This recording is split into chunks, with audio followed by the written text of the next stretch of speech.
प्यारे भाई और बहनों,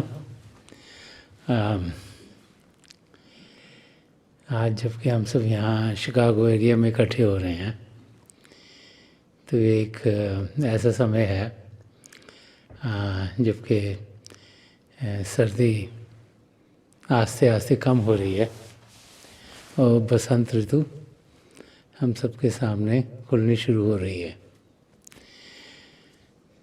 ऐसे मौके जब के मौसम बदलना शुरू होता है और पतझड़ का समय ख़त्म होना शुरू होता है तो ये ऐसा मौका होता है कि जब कि हर एक चीज़ नई लगनी शुरू हो जाती है। जैसे नया साल शुरू होता है और अलग अलग देशों में अलग अलग फेथ्स में वो टाइम अलग हो सकता है। उस समय लोग बहुत कोशिश करते हैं कि पुरानी चीज़ों को परे किया जाए, नई चीज़ों की ओर ध्यान दिया जाए, घर की सफाई की जाए। तो ऐसे ही जैसे ही ये बसंत ऋतु आती है तो हम सबके अंदर ये भाव शुरू हो जाते हैं कि हम जो कि सर्दी के समय में घरों में बंद थे या बाहर निकलते थे तो बहुत सर्दी लगती थी तो इंसान कोशिश करता था घर में ही रहे, कि वो अब बाहर निकल सकता है, बाहर की खूबसूरती को देख सकता है, जो हवा है जो कि मंद मंद होनी शुरू हो जाती है उसका अनुभव कर सकता है और जैसे कि एक फ्रीडम मिल जाती है, आज़ादी मिल जाती है। ऐसी फीलिंग्स इंसान के अंदर आनी शुरू हो जाती हैं। तो महापुरुष जब भी धरती पर आए हैं वो हमें समझाते चले आए हैं कि हमारा इस मानव चोले में आने का मकसद ही ये है कि हम बसंत ऋतु का इस्तेमाल कर पाएँ। हमारी असलियत शरीर में नहीं आत्मा में है और वो आत्मा परमात्मा का अंश है। वो आत्मा प्रभु का ही हिस्सा है और प्रभु के वो अंग संग थी, खुशियों के माहौल में थी, आनंद की अवस्था में थी, लेकिन किसी कारण प्रभु से वो अलग हुई, अलग अलग योनियों में जाना पड़ा। और वो समय सर्दी का समय था, ऐसा समय जबकि हमारा ध्यान प्रभु की ओर नहीं था, उन्हें ना हम याद करते थे, ना ही कुछ समय उनकी ओर लगाते थे, कि सारा ध्यान हमारा बाहर की दुनिया में ही गुजर जाता था। तो वो समय ऐसा समय है जैसे कि सर्दी का समय हो। तो फिर प्रभु ने हम पर बड़ी दया कृपा की, हमें ये मानव चोला दिया, इसमें सब पदार्थ दिए जो हमें चाहिए अपने आप को सही रूप में जानने के लिए और पिता परमेश्वर को पाने के लिए। तो प्रभु ने हमें वो सब कुछ दिया जिसके ज़रिए हम जो ज़िंदगी का मकसद है, जो आत्मा का मिलाप परमात्मा से कराना है, वो करा पाए। लेकिन जब इंसान इस रूप में आता है, ये सुनहरा मौका पाने के बाद भी बहुत सी बार हम सबका ध्यान सिर्फ बाहर की दुनिया तक ही रह जाता है। हम अपने आप को शरीर समझना शुरू कर देते हैं और घर गृहस्थी के कार्यों में लगे हुए अपने आप को इस दुनिया में जीवित रखने के लिए ध्यान सिर्फ बाहर की चीज़ों में ही करना शुरू कर देते हैं। और जिस और इंसान का ध्यान होगा वो वैसे ही बन जाएगा। तो जब ध्यान बाहर की दुनिया में जाता है तो फिर ये दुनिया माया की दुनिया है, इसका रंग हम पर चढ़ना शुरू हो जाता है। तो मानव चोले को पाने के बाद भी हम अपना ध्यान दुनिया की ओर करते हैं, तो फिर ध्यान असलियत की ओर जाए कैसे? संत दर्शन सिंह जी महाराज, जिन्होंने बहुत कुछ रूहानियत के रास्ते के बारे में समझाया है, वो एक जगह फरमाते हैं इस बसंत ऋतु को लेकर कि रक्स करती है फ़ज़ा वजद में जाम आया है, कि रक्स करती है फ़ज़ा वजद में जाम आया है, फिर कोई लेके बहारों का प्याम आया है।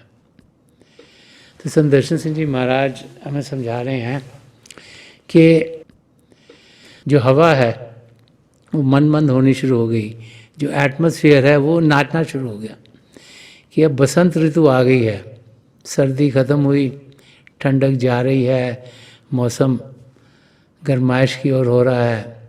और फरमा रहे हैं कि ऐसा समय है कि जब बाहर जो बर्ड्स हैं, परिंदे हैं, वो भी निकलने शुरू हो जाते हैं। और अगर आप बाहर देखोगे तो तरह तरह की आवाज़ें शुरू हो जाती हैं। अगर आपके घर के पीछे पानी है तो वो गीज़ भी आनी शुरू हो जाती हैं, और रेड रॉबिन्स भी आनी शुरू हो जाती हैं, और अलग अलग किस्म की और भी जैसे स्क्विरल भी ज़्यादा दिखती हैं, रैबिट दिखने शुरू हो जाते हैं। तो तरह की चीज़ें बाहर निकलनी शुरू हो जाती हैं, जो कि सर्दियों में सब बंद थी कहीं ना कहीं, क्योंकि जो एटमॉस्फेयर है वो संत दर्शन सिंह जी महाराज फरमा रहे हैं कि रक्स करती है फ़ज़ा, कि जो पूरा एटमॉस्फेयर है वही नाच रहा है, सब खुशी से आ रहे हैं बाहर क्योंकि उनको आज़ादी मिल रही है, खुश हो रहे हैं। और वजद में जाम आया है कि कह रहे हैं कि जो प्याला है जिसके ज़रिए इंसान मस्ती के आलम में जाता है, वो भी झूम रहा है।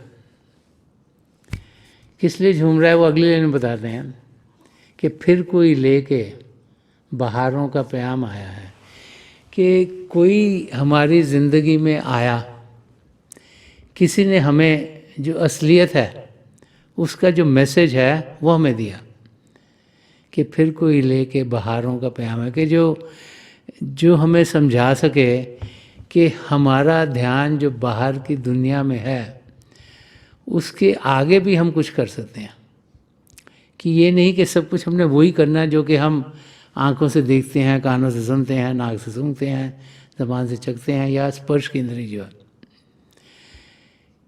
कि इनके ज़रिए सिर्फ हम शारीरिक चीज़ें देख रहे हैं जो कि जड़ता की बनी हुई हैं, जो माया की हैं, कि इसके आगे भी हम कुछ कर सकते हैं।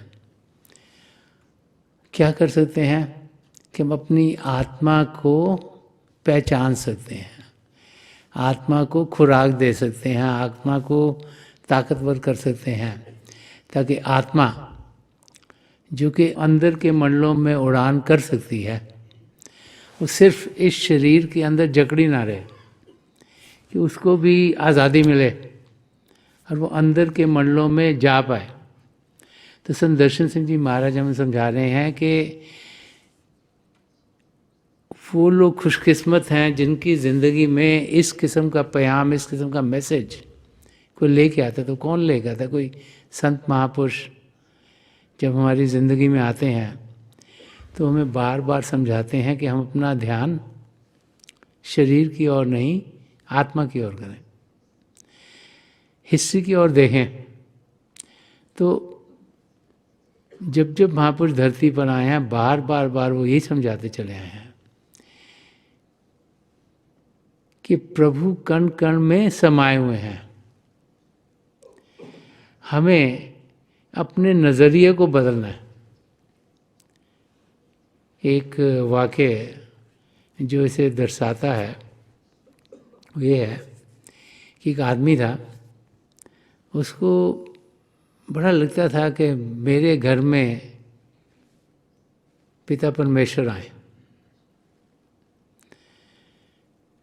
तो वो घर को बहुत साफ करके रखता था, रोज़ रात को डिनर टाइम पर टेबल के ऊपर बड़ा प्लेट सजा के कि भाई प्रभु आएंगे और मेरे साथ खाना खाएं इधर।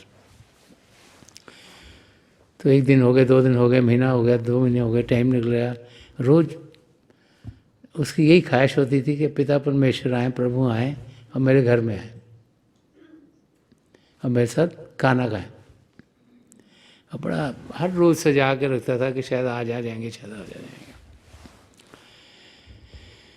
तो एक दिन उसके घर के सामने से कोई भिखारी जा रहा था, तो उसने विंडो से देखा, बारी से देखा कि अंदर बहुत खाना का टेबल लगा बड़ा अच्छा। तो उसने दरवाज़ा खटखटाया और जब इस आदमी ने खोला तो उसको कहा कि मैं बहुत भूखा हूँ, मैं देख रहा हूँ अंदर आपके बहुत इधर अच्छा से जाए कि मैं खाना खा सकता हूँ। तो साहब ने कहा नहीं नहीं, ये तुम्हारे लिए थोड़ा है, ये तो पिता परमेश्वर के लिए है, ये मैं प्रभु के लिए सजा के बैठा, उनका इंतज़ार कर रहा हूँ। उसको दे दिया। फिर प्रार्थना करता रहा। प्रभु आए ने एक दिन बड़ा मायूस हो गए, उसने बड़े दिल से प्रार्थना की कि पिता परमेश्वर आप मेरे घर में क्यों नहीं आ रहे। तो रात को जब वो सोया हुआ था, उसको प्रभु के दर्शन हुए और उसने यही सवाल उनसे कहा कि मैं तो इतने दिनों से आपका इंतज़ार कर रहा हूँ, लेकिन आप मेरे घर में आ क्यों नहीं रहे। तो उनका मैं तो तुम्हारे घर में आया था। तो उनका आप आए थे, मैं तो आपको देखा नहीं। तो कहा नहीं, वो जो भिखारी आया था उसके रूप में मैं आया हुआ था, तो तुमने तो मुझे बाहर से ही भेज दिया वापस। तो महापुरुष समझाते हैं कि जो पिता परमेश्वर हैं उनको हम किसी भी रूप में देख सकते हैं। अगर ध्यान टिकाएंगे तो हम प्रभु की ज्योति और श्रुति के साथ जुड़ेंगे, लाइट एंड साउंड का उसका अनुभव करेंगे। बाहर की दुनिया में वो किसी रूप में भी आ सकते हैं। हो सकता है वो हमारे अंग संग हों कि हमें किसी की मदद करनी है। हो सकता है जब हम तकलीफ में हों तो हमारे अंग संग हों हमारी मदद करने के लिए। तो इंसान को जीना कैसे चाहिए? सबसे ज़रूरी है कि जो चीज़ें हमें इस दुनिया के साथ जोड़ती हैं उनसे हमें अलग होना है। अब अगर आप एक एग्ज़ाम्पल लो कि आपके घर में कोई गेस्ट आ रहे हैं, तो जब आपको पता हो कि कोई गेस्ट ने आपके घर में आना है तो आप क्या करते हो?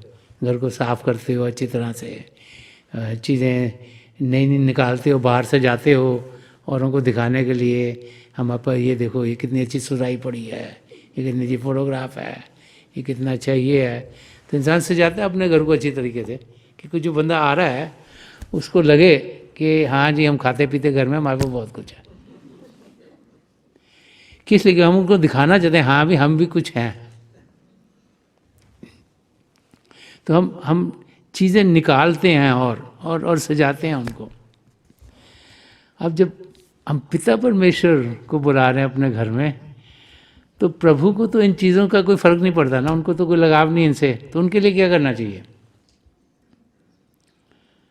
महापुरुष समझाते हैं कि अगर पिता परमेश्वर को मिलना है तो जिन चीज़ों से हम जुड़े उनको हटाना है। जब गेस्ट आते हैं तो उनको दिखाना जैसे है, प्रभु के सामने उन चीज़ों को हटाना है। तो हटाना किसको है? सबसे पहले अपने होमे को, ईगो को। दूसरा जो क्रोध, घृणा, जेलसी। तीसरा जो कि हम बर्ताव अपना लोगों से प्यार वाला नहीं करते। चौथा कि जब हम सोचते हैं कि हर एक चीज़ हमें मिल जाए, हमारी हो जाए, किसी और की ना हो। ये चीज़ें हैं जो हमें दुनिया के साथ जोड़ती हैं, क्योंकि हर एक जीव यही सोचता है कि वही सबसे ज़्यादा समझदार है। वो सोचता है मैं बहुत पढ़ा लिखा हूँ, मेरे को बहुत ज्ञान है और मेरे को सब कुछ पता है। तो वो अपने आप को औरों से बेहतर समझता है और दिखाना भी चाहता है। वो जो हमारी हुमे है उसको हमने काबू में लाना है। ये जानना है कि हर एक जीव यहाँ एक ही जगह से आया हुआ है, हम सब एक ही परिवार के सदस्य हैं, हम सब बराबर के हैं। किसी से हमें घृणा नहीं होनी चाहिए। ज़िंदगी में हम देखते हैं, हम सोचते हैं ये तो इतना पढ़ा लिखा नहीं है, ये हमारे से पैसे ज़्यादा क्यों कमा रहा है, ये तो ज़्यादा मेहनती भी नहीं है, पता नहीं इसको नौकरी अच्छी क्यों लगी। इंसान सोचता रहता है ऐसी चीज़ें। क्यों? क्योंकि हम सोचते कि हमारे लिए चीज़ बेटर क्यों नहीं, हम चाहते हैं हमको सब कुछ मिले, तो कुछ हमारा हो। और इस करके किसी और की अगर कुछ चीज़ अच्छी हो रही हो देख के हमें खुशी नहीं मिलती, क्योंकि इंसान नहीं सोचते कि मैं मेरे लिए चीज़ें अच्छी हो, उसको छोड़ना है। कोई अगर तकलीफ़ में हो तो उसको मदद करने के बजाय हम अपना मुंह मोड़ के चले जाते हैं, कहते हैं हमको दखल देने की ज़रूरत नहीं है। अगर प्रभु ने हमें कुछ दिया है, उसको अगर किसी को कुछ बांट के उसका फ़ायदा हो, उस और इंसान कदम उठाता नहीं, कि वो सोचता है शायद प्रभु ने मुझे दिया, किसी और को दूंगा कम हो जाएगा। पर महापुरुष समझाते हैं कि प्रभु ने तो हम सबको प्रेम दिया है ना, जो हमारा असली रूप है, जो आत्मिक है, वो आत्मा प्रभु के प्रेम से भरपूर है। उसको हम जब बांटते हैं तो प्रेम बढ़ता है, कम नहीं होता। क्योंकि हम दुनिया की ओर ध्यान देते हैं, हमारा को ऐसा लगता है कि हर एक चीज़ अगर कुछ भी होगी तो किसी को देंगे तो कम हो जाएगी, क्योंकि सारा ध्यान हमारा दुनिया की ओर है और जड़ता की ओर है। तो महापुरुष समझाते हैं कि उस स्टेट ऑफ माइंड से हमें अलग होना है। हमने जानना है कि प्रभु की देने हम सब पर हैं, हम सब इस धरती पर भेजे गए हैं किसी मकसद से, और वो है अपने आप को जानना और पिता परमेश्वर को पाना। और उस मकसद को पूरा करने के लिए हमने एक दूसरे मिलजुल कर जीना है, एक की मदद करनी है, ताकि हम सब अपनी मंजिल की ओर पहुंच जाएं।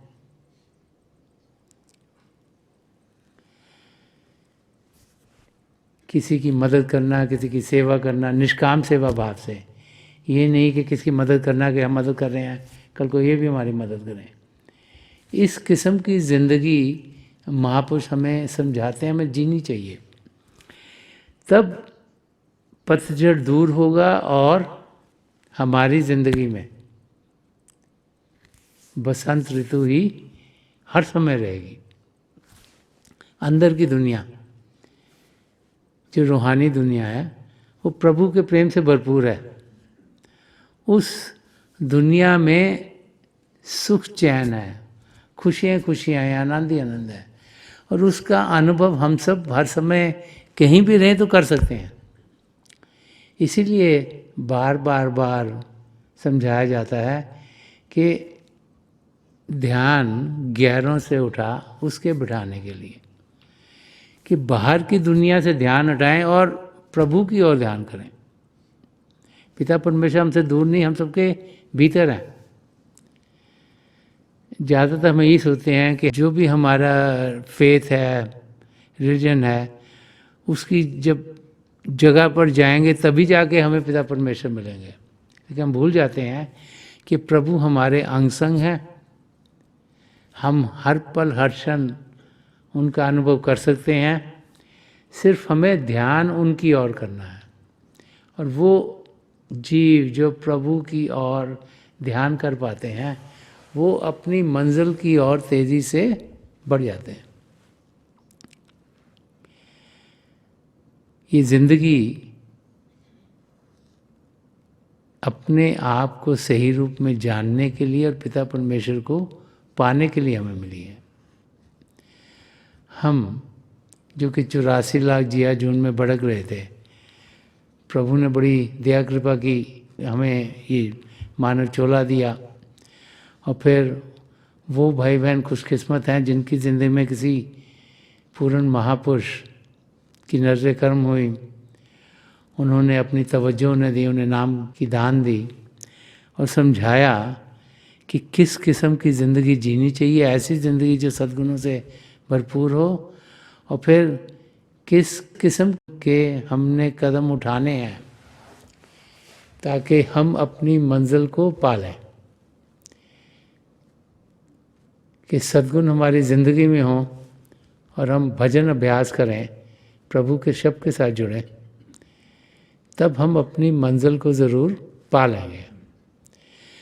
तो ज़िंदगी में क्या करना है, जब वो इंसान की समझ में आ जाए, फिर उसका ध्यान, उसकी अटेंशन सही तरफ होती है। तो ये बहुत ज़रूरी है कि हम जानें कि ये ज़िंदगी जो हमें शायद लगता है बड़ी लंबी है, 70, 80, 90, 100 साल लगता है बहुत लंबा समय है, लेकिन अगर हम देखें कि जब से हम पैदा हुए और आज तक हमने किया क्या है, तो हम देखेंगे कि बहुत कम समय हमने पिता परमेश्वर को जानने की ओर लगाया। ज़्यादा समय हमारा दुनिया में अपने आप को एस्टैब्लिश करने में लग गया। बच्चा होता है, थोड़ा बड़ा होता है, पर पहले पढ़ाई लिखाई में ही लग जाते हैं, 20, 22, 25 साल का तो पढ़ते पढ़ते ही हो जाते हैं। फिर जैसे हमारी सोसाइटी में फिर लगता है शादी होनी ज़रूरी है, फिर शादी होती, फिर अपने बच्चे हो जाते हैं, फिर नौकरी करके उनको संभालो, फिर वो बड़े होते हैं, उनको पढ़ा लिखाओ। तो समय बहुत जल्दी गुजर जाता है और वो समय जो हमें अपने आप को जानने में लगाना चाहिए, हमारा बाहर की चीज़ों में गुजर जाता है। तो जितना जल्दी हमें समझ में आ जाए कि बाहर की दुनिया में जो भी करेंगे उसका रैली में कुछ फ़ायदा नहीं होगा, क्योंकि हमारे साथ कुछ जाना नहीं है वहाँ से। लेकिन अंदर की दुनिया में जो भी करेंगे उसी का सिर्फ फ़ायदा होगा। अगर ये समझ में आ जाए तो फिर अपना जो टाइम, जो हमारे को 24 घंटे रोज़ मिला, उसको प्रॉपर्ली यूज़ करेंगे, उसका इस्तेमाल सही तरीके से करेंगे। कि समय तो किसी के लिए रुकता नहीं, टिक टिक टिक करके चल रहा है और हम में से हर एक के लिए चल रहा है। उसका सही इस्तेमाल करना बहुत ज़रूरी है, उसको सही तरीके से अपनी ज़िंदगी के मकसद की ओर बढ़ने के लिए इस्तेमाल करना चाहिए। और जो भाई बहन वो कर सकते हैं वो फिर अपनी मंजिल को ज़रूर पा लेते हैं, और बाकी भाई बहन बाहर की चीज़ों में लगते लगते ही अब ये ज़िंदगी गुजार देते हैं और फिर से 84 लाख जिया जून के चक्कर में पड़ जाते हैं। तो आज जबकि हम यहाँ इकट्ठे हुए हैं और मौसम बाहर भी बदल रहा है, बसंत ऋतु भी आ रही है, तो हम संत दर्शन सिंह जी महाराज के इस शेर को अगर सही तरीके से समझेंगे तो संत दर्शन सिंह जी महाराज में ही समझा रहे हैं कि जो अंदर की दुनिया वो हर समय झूम रही है, कि रक्स करती है फ़ज़ा, वज में जाम आया, और उधर हर समय जो प्रभु के प्रेम का नशा है, जो इंटॉक्सिकेशन है, वो हर समय है। क्योंकि हमारे अंदर प्रभु हैं, और जैसे जैसे हम अंदर की दुनिया की ओर बढ़ते हैं वैसे वैसे प्रभु की नज़दीकी हमें और मिलती चल जाती है। और महापुरुष जब इस धरती पर आते हैं वो हमें रास्ता दिखाते हैं कि कैसे हम अंदर की दुनिया में बढ़ पाते हैं, हमारी मदद करते हैं कि हम अपने आप को जानें और अपनी आत्मा का मिलाप परमात्मा में करा पाए। अंदर की दुनिया का रास्ता भजन अभ्यास का रास्ता है, शरीर को शांत करने का रास्ता है, मन को शांत करने का रास्ता है। जब शरीर शांत होगा और मन शांत होगा तब हमारे कदम अपनी मंजिल की ओर बढ़ने शुरू होंगे। नहीं तो जो मन है वो विचारों के ज़रिए हमारा ध्यान बाहर की किसी न किसी चीज़ में डालता ही रहता है। हमें मन को शांत करना है और मन को शांत करने के लिए हमें सिमरन दिया जाता है। सिमरन प्रभु के नाम के जाप को कहा जाता है कि जब मन ही मन हम उसे करते हैं तो फिर मन में ताकत नहीं रहती कि हमें विचार भेजे। तो उस अवस्था में हम प्रभु की ज्योति और श्रुति के साथ जुड़ते हैं। जितना ज़्यादा हमारा सिमरन पक्का होगा उतना हम देखेंगे हमारा अभ्यास बेहतर बेहतर होता चल जाएगा। इसीलिए दिन में समझाया जाता है जब भी मौका मिले, जबकि हम शारीरिक चीज़ें कर रहे हैं तो हम मन ही मन प्रभु के नाम का जाप करें, ताकि जब भी हम अभ्यास के लिए बैठेंगे तो हमारा मन आसानी से स्थिर होगा और हमारा मददगार बनेगा अपनी मंजिल की ओर बढ़ने के लिए। तो थोड़ी देर के लिए हम सब अभ्यास के लिए बैठ जाएं। आप जहाँ भी बैठे आराम से बैठिएगा, अपनी आंखें बंद कर लीजिएगा। ये जो आंखों के डेले आईबॉल सीधे सामने होने चाहिए, जैसे 8-10 इंच सामने आपके फोकस हों। आंखें बंद करते ही वो भाई बहन जिन्हें नाम की देन मिली आप सिमरन कीजिएगा। जो भाई बहन यहाँ नए हैं, आप पिता परमेश्वर के किसी भी जाति नाम का जाप कीजिएगा। जाप मन ही मन करना है, ऊंचा नहीं दोहराना। आपके सामने थोड़ी देर में रोशनी के चिन्ह शुरू होंगे खुलने वाले, और फिर आस्ते आस्ते आप देखें कई नज़ारे आपके सामने खुलने शुरू हो जाएंगे। तो आप अपना ध्यान बिल्कुल बीच में रखिएगा, और जो जो चीज़ आपके लिए बेहतर होगी वही अनुभव आपको होने शुरू हो जाएंगे। मेरी प्रभु के चरण कमलों में, और जो पिछली सेंचुरी के महापुरुष हुए हैं हजूर बाबा सावन सिंह जी महाराज, परम संत कृपाल सिंह जी महाराज और दयालपुरुष संत दर्शन सिंह जी महाराज के चरण कमलों में यही प्रार्थना है कि जो जो हम सबके लिए बेहतर हो वही हमारी ज़िंदगी में ढले, हमारे कदम अपनी मंजिल की ओर तेज़ी से बढ़ें, और प्रभु की ज्योति के हमें दर्शन खुल कर हों। थोड़ी देर में मैं आपको इस बैठक से उठाऊंगा, और मेरी शुभकामनाएं आप सबके साथ हैं।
छोड़ दीजिए जी, प्लीज़ लीव ऑफ।